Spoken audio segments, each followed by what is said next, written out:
Bonjour à tous, j'espère que vous allez bien. Aujourd'hui, on voit ensemble comment faire une chair à saucisse. Certes, c'est une recette très facile à réaliser, mais pour les gens qui ne sauraient pas, eh bien, au moins, on va s'aventurer ensemble en pas à pas et voir comment on réalise cette chair à saucisse. Je vous dis à vos planches, à vos couteaux. Et puis, n'oubliez pas que vous avez la possibilité de vous abonner à la chaîne et de liker la page, de la partager et puis d'activer la petite cloche de notification afin d'être au courant à chaque fois que la chaîne Fast and Furious sort une vidéo. Et puis en barre d'infos, vous retrouvez le lien des réseaux sociaux et puis du site internet fastandfurious.fr où vous avez tout en pas à pas avec les ingrédients, le matériel et puis des articles liés à la charcuterie en général et tout ce qui s'y rapporte. Allez, on est parti pour cette chair à saucisse.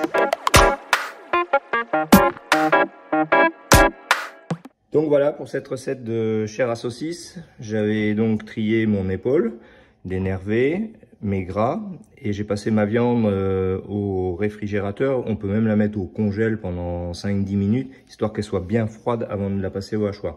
Donc là, on va la passer au hachoir. J'ai préparé mon sel, mon poivre. Et donc, on est parti pour cette séquence chair à saucisse.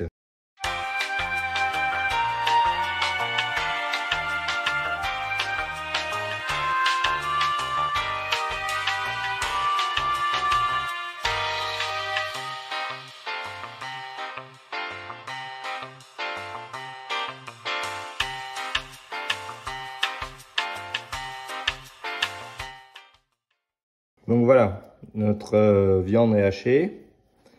Donc c'est vrai que plus le gras sera froid et dur, les viandes, plus ça hachera net. Donc maintenant, on va mettre notre assaisonnement. Et tout simplement, on va mélanger. Donc là, j'ai haché une grille 8. C'est assez gros, on va dire. Moi, je trouve que c'est très bien. Ça, plus c'est fin et plus vous avez pas de mâche et ça fait une drôle d'impression. Après, c'est le goût de chacun. Hein. Mais là, vous mélangez bien. Alors, certains y ajouteront de l'ail, du vin blanc. Quelquefois, on peut mettre un trait d'eau fraîche. Là, en l'occurrence, ça va. C'est pas non plus une nécessité. Mais ça aide quelquefois à donner de la souplesse à la viande quand vous devez pousser des saucisses ou des choses comme ça. Donc ça donne un peu plus de fluidité quand vous faites au poussoir. Donc là, un tiers de gras, 2 tiers de maigre, à peu près. Donc là, c'est une formule au hachoir et c'est vraiment un petit peu la base. Maintenant, vous avez toujours la possibilité de le faire dans une cutter ou quoi que ce soit. C'est toujours mieux à la cutter, c'est une coupe plus franche. Et l'idéal, c'est même de mettre un peu de glace pilée au lieu de mettre de l'eau. Comme ça, votre viande, quand vous faites par exemple vos stéphans, vous le faites par à coup et vous avez un truc nickel, quoi. La viande ne chauffe pas. Donc là, en l'occurrence, j'avais pas beaucoup de poids. Hein. J'ai 1,2 kg fini. Donc voilà, vous avez votre chair à saucisse. Donc maintenant, vous pouvez faire plusieurs fabrications. Hein. Chair à saucisse, c'est votre base pour faire par exemple des saucisses au chou. À ce moment-là, vous blanchissez du chou. Après l'avoir blanchi, vous le plongez dans l'eau froide. Vous l'égouttez bien, vous laissez s'égoutter. Le mieux, c'est de le faire la veille. Et vous incorporez votre chou à votre chair à saucisse. Et vous rajoutez ce que vous voulez dedans. Si vous voulez mettre du pied de porc cuit, si vous voulez mettre de la couenne cuite, si vous voulez mettre, voilà, tout ce que vous voulez. Vous voulez mettre des épices, si vous voulez faire plutôt avec du poulet plutôt qu'avec du porc. Mais attention, si vous mettez du poulet, si vous faites avec du poulet, c'est forcément un peu plus sec. Donc il faut trouver un équilibre, rajouter quelque chose qui va équilibrer le côté sec de la viande de poulet. Donc vous serez toujours obligé d'amener de la matière grasse ou quelque chose de riche, on va dire, de gras, pour nourrir le côté sec de la viande.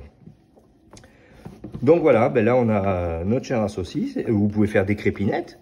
Alors là, vous faites par exemple une crépinette à l'Armagnac, vous rajoutez environ 5-6 grammes d'Armagnac, et puis pour pour vos crépinettes. Et puis vous pouvez mettre du persil haché et hop, vous faites vos crépinettes dans de la crépine.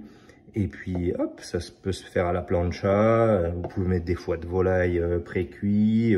Il y a plein de petites choses que vous pouvez faire. Donc voilà pour notre chair à saucisse. Donc voilà pour cette façon et cette recette de faire la chair à saucisse avec de l'épaule de porc. Il n'en demeure pas moins que chacun a sa façon de faire. Certains prennent de la poitrine puisque c'est déjà entrelardé, il n'y a pas besoin de faire un mix entre du maigre et du gras. C'est une solution de facilité, certes, c'est vrai, mais on gère moins la proportion de gras en fonction de la couverture de gras qu'il y a sur la poitrine chez certains porcs. Donc voilà, là c'est plus facile et on dira aussi que une chair à saucisse avec de l'épaule, c'est encore différent d'une chair à saucisse qu'avec de la poitrine. On peut faire un mix des deux aussi. Libre à vous de vous accaparer cette recette et puis d'en faire ce que vous voulez, puisqu'après vous pouvez faire vos saucisses de Toulouse, vos chipolatas, des saucisses au vin blanc, des saucisses à l'ail, faire une tomate farcie, donc, ou des légumes farcis. Donc voilà, libre à vous de vous accaparer cette recette et d'en faire ce que bon vous semble. J'espère que cette recette et cette façon de faire vous aura aidé et vous aura plu. N'hésitez pas à la partager, à la faire découvrir à vos amis et puis à en faire profiter vos convives. Je vous dis à très bientôt. En attendant, portez-vous bien. Ciao!